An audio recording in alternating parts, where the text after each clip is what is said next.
What's going on, you guys? Paul here, aka Sitting Low, hanging on the garage, coming at you guys with another video. And in this one, we're going to be working on this here. Now, a little bit of backstory. I got about 3 acres of grass that I need to cut, so I bought this mower about 10 years ago, and it's always done a great job, and it's always ran great. But lately, it started to have a little bit of an issue, and the issue I have with it is it seems like it'll run great for about the first 45 minutes to an hour, and then it seems like without fail, after about 45 minutes to an hour, the thing will just cut out and just start. Seems like it loses half of its power. At first I thought it was a fuel issue, so I changed the fuel filter and that didn't make any improvement. And then I started to do a little bit of testing and I used my spark tester and I was able to determine that one of the ignition coils was going bad. And it's kind of a common issue with these Kawasaki engines, but you know, the same thing can apply to pretty much any one of these small engines. So in this video, we're gonna go ahead and address that situation. We're gonna change the faulty ignition coil, give this thing a test, and hopefully with a little bit of luck, that'll be the end of that issue. So let's go ahead and get started. All right, you guys, so as I mentioned, I suspect that it is a faulty ignition coil that's starting to go bad on it. And the reason I suspect that is last time I was out cutting and using this thing, I actually had this thing in my pocket, and when it started to act up, I went ahead and installed it on both of the cylinders. And what this thing is, it's basically a spark tester, an ignition coil tester. You basically put the rubber boot end on the actual spark plug in the engine, and then you take the other boot from the ignition coil and you put it on this end. And inside this thing, I don't know if you guys can see, but there's a little tiny, like super bright light bulb in it. And as the coil is firing, it will illuminate that light. And I was literally watching the ignition coil, you know, via that light, just kind of intermittently cutting in and out. So if you don't have one of these things, you can typically pick these up at your auto parts store. And this is a great little tool to have in your toolbox. So anyway, you guys, like I said, I'll include some B-roll of the ignition coil, just kind of cutting in and out.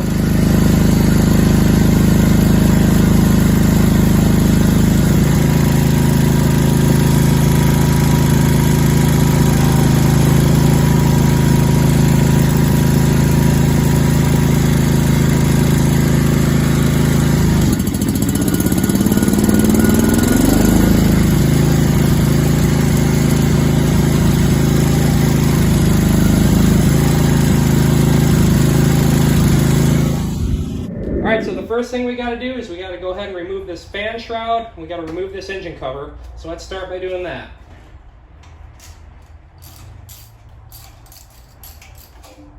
Alright, so now we can go ahead and remove this plastic shroud. And there's basically 1, 2, 3, 4 10mm bolts holding that on the side here. So you pull those off and this should slide straight up.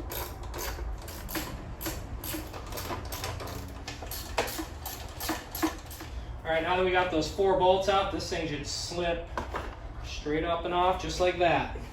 Alright guys, so we got that engine cover off, and now is a great time to go ahead and take a good look at everything, because you guys would be absolutely surprised on how many times I pulled these engine shrouds off, only to reveal that these ignition coil wires, these ground wires, were like chewed on by critters. And basically what the problem was the whole time was the wire had no insulation on it, and it was like just grounding out against something metal periodically.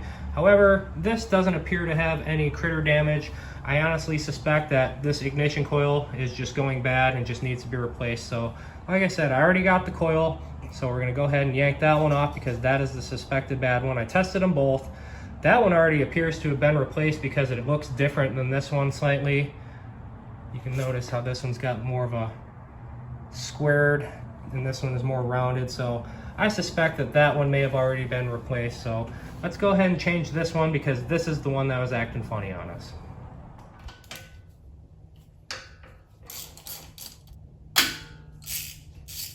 Remember that this long engine stud goes in the inside. Go ahead and disconnect it from there.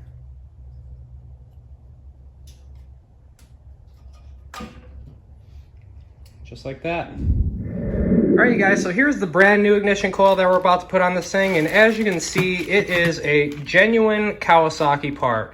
Now, I am all for saving money any way you can. That's why I do a lot of this stuff DIY. That's also why I like to fire up the camera and kind of teach you guys how to do this stuff so you guys can save a little bit of money as well. However, when it comes to replacement parts, you know, you could probably find a cheap bootleg ignition coil that probably looks identical to this on Scamazon for maybe $8-10 or whatever. However, you know, I've had just bad luck with certain things on Scamazon in the past, which is why I always choose to buy factory direct parts. Here, take this stator and coil, for example. I replaced this stator and coil on a friend's dirt bike in the past with a brand new one that he ordered from Scamazon. Now, the factory replacement stator and coil would have been over 350 bucks. He found a great deal on Amazon for, I think it was like 36 bucks, and it came with the coil and the stator. Well, guess what? It only lasted him about a month, and then he was stranded out in the woods because his bike wouldn't run. So anyway, with that being said, that is why I will always opt for genuine, like Kawasaki parts, or if I'm working on a Yamaha, genuine Yamaha parts. Suzuki, Honda, same stuff. You always want to use genuine parts. Otherwise, it's just a crapshoot. You don't know if it'll last a week or it'll last a year. So anyway, let's go ahead and get this thing out of the package and get it put on. All right, so with our brand new coil in hand, we can go ahead and get it installed. Before I install it, I just want to point out to you guys, you see how these holes that mount it are slotted slightly? And what that does is it allows you a little bit of a back and forth adjustability so you can set the air gap. I'll explain that in a minute. So let's go ahead and get this thing mounted up.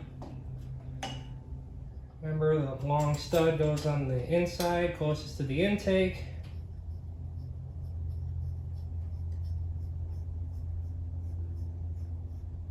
Now, you don't want to lock it down just yet. You want to leave it loose so you can adjust it. Let's get this other bolt back in here.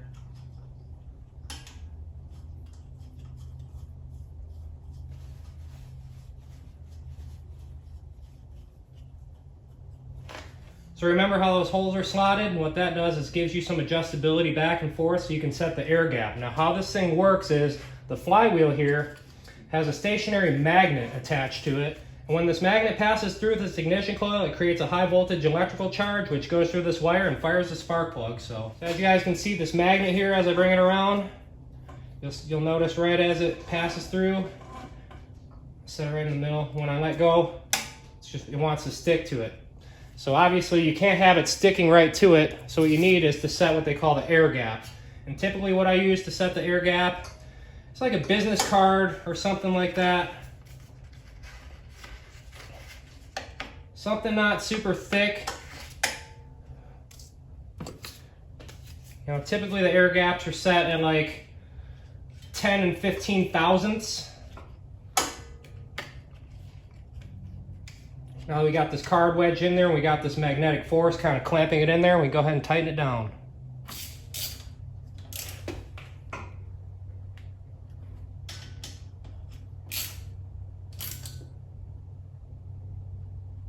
You want to snug it up, but you don't want to gorilla tighten it. The last thing you want to do is strip the threads on your motor. So now we got that, we can go ahead and continue to turn. Get this card out of here.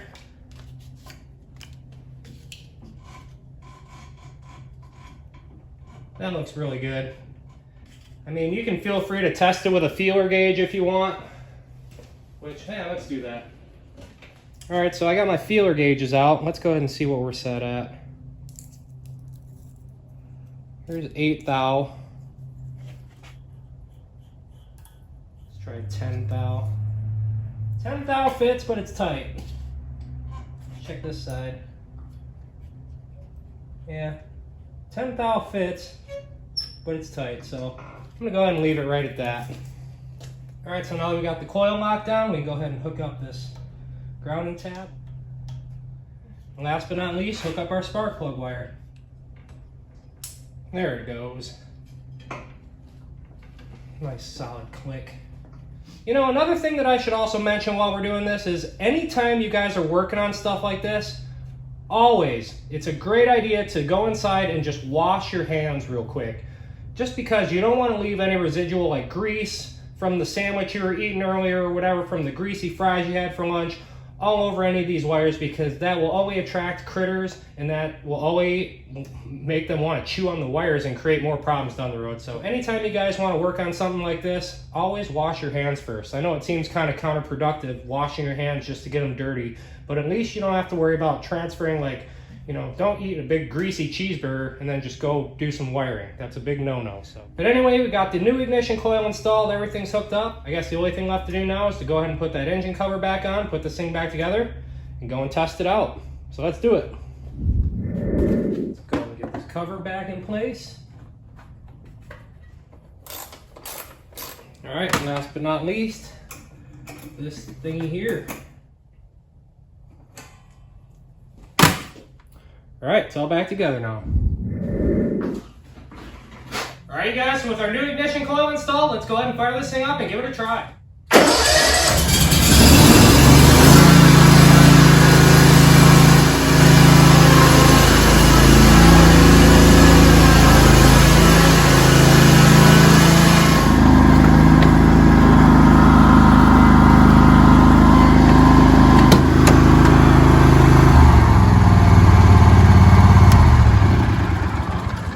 Alright guys, so far the mower's running pretty normal, but as I mentioned, the problem pretty much showed up after about 45 minutes to an hour of cutting. So what I'm going to do is I'm going to go ahead and hop on this thing, fire up the blades, and I'm going to cut the grass. And if I can cut my entire yard without this thing having a hiccup, then I know we pretty much fixed the problem. So I'm going to go ahead and get started, you guys.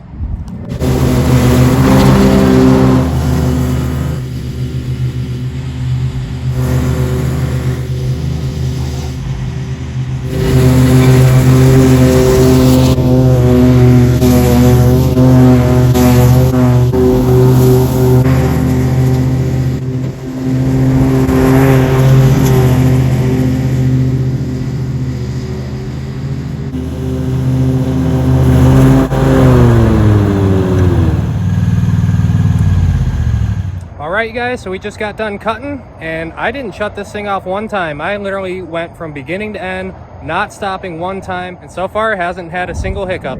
Alright you guys, so we just got finished cutting, and I just got done cleaning that thing off, and I'm happy to report that the entire time we were using it, not a single sputter, not a single hiccup. The thing ran perfectly the entire time, which normally, like I said in the past, the thing would run for about 45 minutes to an hour and then would start cutting out and losing about half of its power. I cut for a solid 2 hours, didn't shut it off once, and this thing didn't have a single problem. So it's a safe bet to say that we fixed the problem, you guys, and hopefully we have no more issues with it from here on out. So if you guys got a mower that's kind of starting to act a little funny, you know, it'll run great for about 45 minutes, it'll run great for an hour, and then it just starts acting up. It's a safe bet to go ahead and check your ignition coils out and make sure those are functioning properly. But anyway, you guys, I think that's going to do it for this one. If you guys actually stuck around and watched this video from beginning to end, I just want to say thank you guys very much. I really appreciate it. If you guys haven't already, please consider also subscribing to the channel. It really helps out. Also never hurts to hit that like button either. But until the next one, you guys, this is Sitting Low signing out. I'll see you in the next one.